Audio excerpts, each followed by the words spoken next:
Salam, sabahınız xeyir olsun. 28 iyun 2026-cı il tarixidir.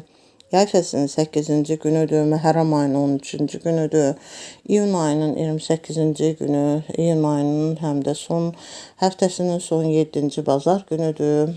İstirahət günlərindən həftə üçün sonuncusudur və hər birimizə xoş, gözəl istirahət etməyi arzulayıram. İstirahət günü olmağına baxmayaraq elə insanlar var ki, iş yerlərində, ofislərində, evdə, ev işlərində, evdarlıqları ilə məşğuldurlar. Hər birinə can sağlıqlı, dinc qulaqlı, sülh əminamanlıqlı, firavanlıqlı, gözəl şad xəbərlərlə zəngin dolu olan bir gün keçirmələrini arzulayıram. 28 iyun günündə kimlər təhsili ilə məşğuldurlar?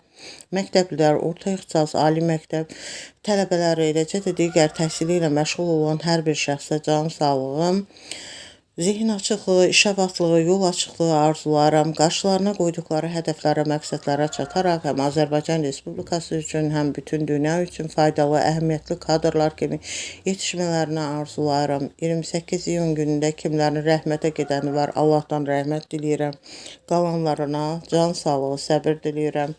28 iyun günündə kimlər xatırlanır, anılır, hər birini xoş xatırlamağı, anmağı arzulayıram. Bununla yanaşı 28 iyun günündə kimlərin xəstələri var, can sağlığı, şəfa diləyirəm hər birinə.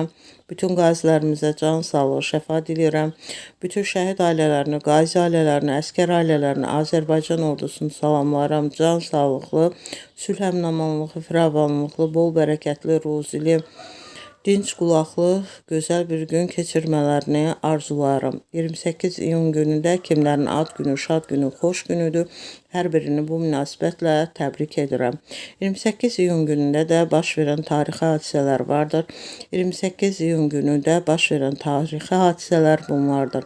28 iyun Ukraynada Konstitusiya günü kimi qeyd olunur. 28 iyun Qazaxıstanda jurnalistlər günü kimi qeyd olunur.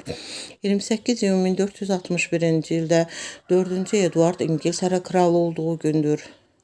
28 iyun 1635-ci ildə İngiltərə kraliçası, demək 28 iyun 1635-ci ildə Qadelupa Fransanın koloniyası olduğu gündür. 28 iyun 1838-ci ildə İngiltərə kraliçası Viktoriyanın tac qoyma mərasimi keçirildiyi gündür.